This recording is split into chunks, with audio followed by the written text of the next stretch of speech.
we always thought, that being able to take little pieces of language and build them into bigger, more complex meanings, like what we call compositionality, was sort of like our special human thing. Yeah, it's a pretty deep-seated idea, one we've kind of taken for granted. Right, exactly. But some recent research is it's really shaking things up, making us rethink that whole notion. Totally. And that's what we're diving into today, right? This really fascinating work that suggesting that bonobos, Oh, yeah. yeah, one of our closest relatives, they might actually be communicating in ways that show they use compositionality too, Hmm. like the real deal. It is. It's a game changer.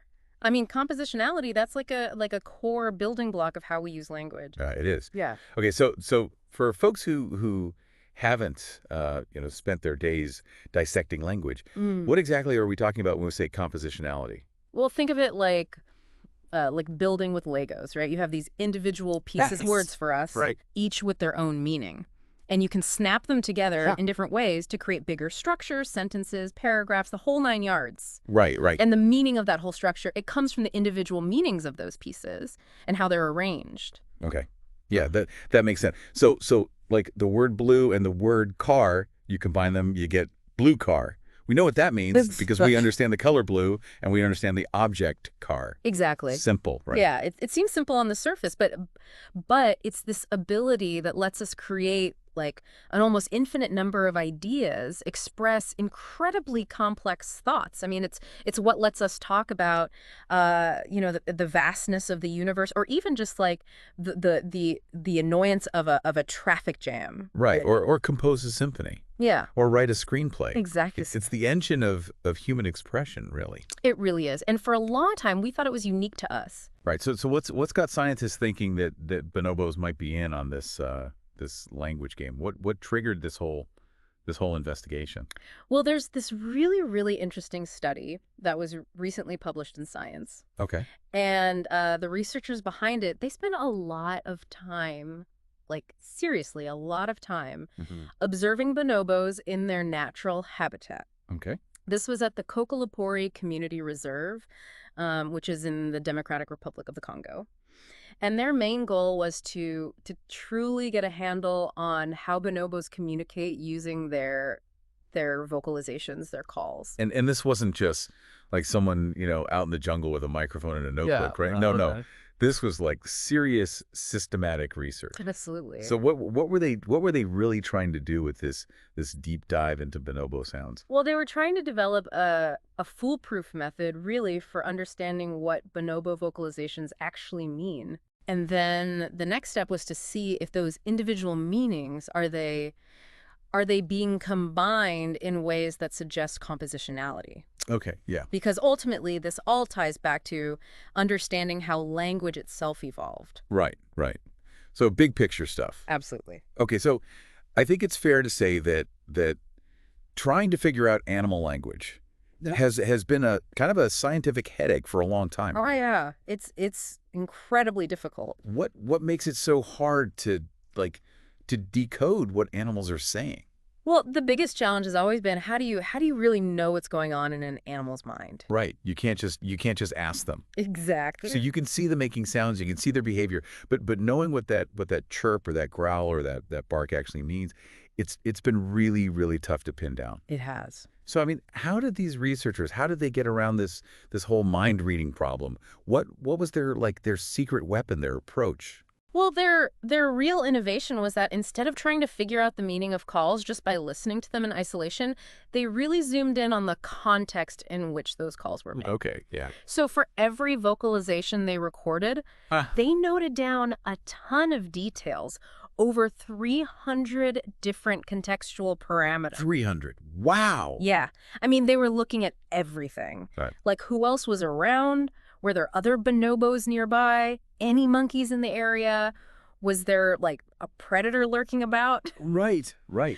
But they also paid close attention to what the bonobo making the call was doing. Were they eating, traveling, resting, grooming another bonobo. I mean, you name it, they were tracking it. Okay, so it was about the whole picture, not just the sound itself. Precisely. So with all that data, what kind of patterns started to emerge? What were they able to glean from all those details? Well, the next crucial step was to watch what happened after a bonobo made a call. Okay. So for 2 full minutes after a vocalization, Yep. they carefully tracked what the caller did and what any other bonobos within earshot did. Like, what did they start doing? What did they keep doing? What did they stop doing? Okay. And this is how they started to connect specific calls with specific outcomes. I see. So if a bonobo let out a certain kind of grunt Uh-huh. and then consistently started moving in a particular direction, the researchers could like reasonably guess that that grunt probably meant something like, "Hey, I'm about to head this way." Yeah, exactly. Or as they suggest in the study, something like, I will travel. Right, right.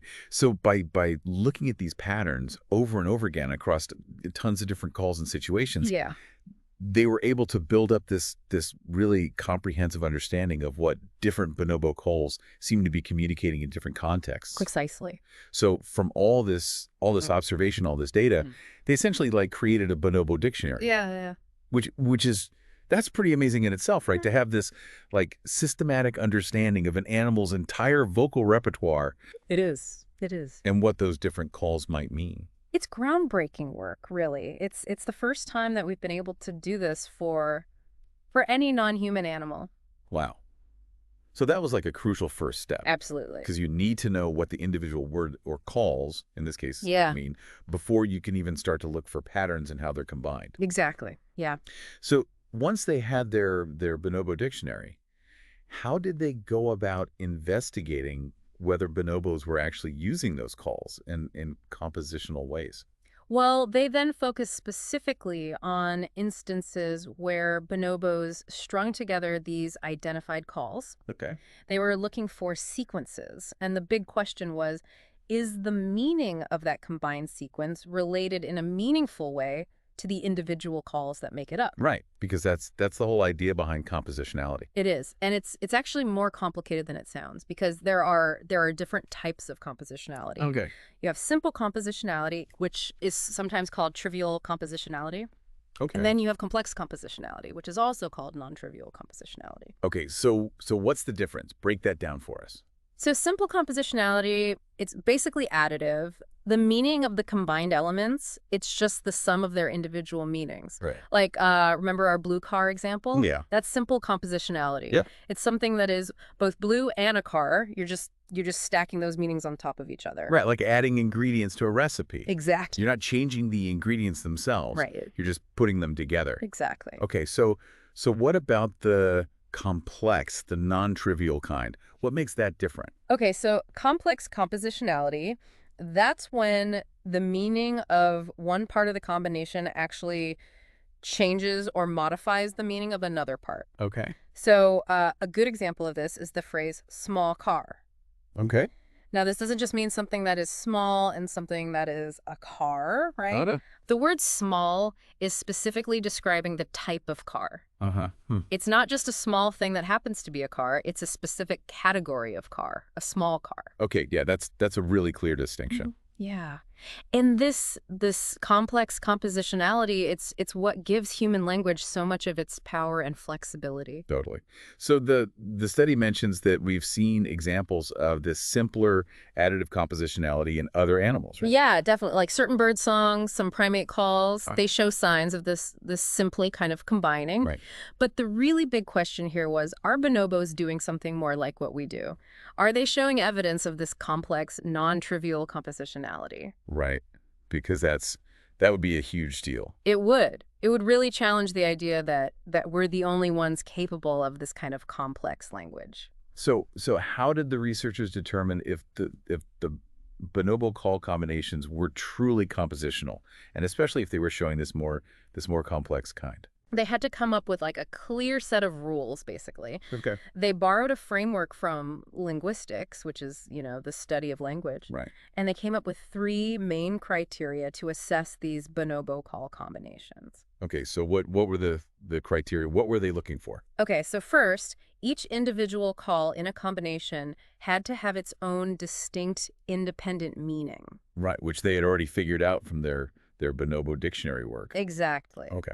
Second, the meaning of the combined sequence had to be different from the meaning of any of the individual calls when they were on their own. Okay. And third, and this is crucial, the meaning of the combination had to actually make sense based on the meanings of those individual calls. Okay, so it's not just a random string of sounds. It has to be logically connected to the meanings of the individual parts. Exactly. Got it. And what did they find? Did they find any combinations that fit the bill? They did. They identified 4 distinct call combinations that met all 3 of those criteria for compositionality. Wow. And what's also really cool is that every single individual call type that they'd identified in their Bonobo dictionary showed up in at least one of these compositional combinations. Oh, wow. And that's really similar to how our language works. Right, because we can use pretty much any word Yeah, as part of a larger phrase or sentence. exactly. Yeah. Okay, so that's pretty strong evidence that these bonobo calls are acting as building blocks for more complex communication. It is. But what about the more intricate kind of compositionality, the non-trivial kind? Did they find any evidence for that in the bonobos? Yeah, that's the really exciting part. Okay. They found that 3 of those 4 compositional combinations actually resembled the non-trivial compositional structures we see in human language. Wow. So the idea that one part of a communication can actually modify or shape the meaning of another part, that might not be a uniquely human thing after all. Okay, so this is potentially like rewriting the textbooks on language evolution. Yeah, it really could be. Can you give us an example of one of these non-trivial combinations that they observed? Yeah, sure. So one of the examples they highlight is the combination of what they call a subtle peep and a whistle. Okay. Now, when the subtle peep was made on its own, it seemed to mean something like "I would like to," or like a gentle expression of wanting something. Okay. And the whistle, that seemed to mean "let's stay together," or an intention to stick close to each other. Okay.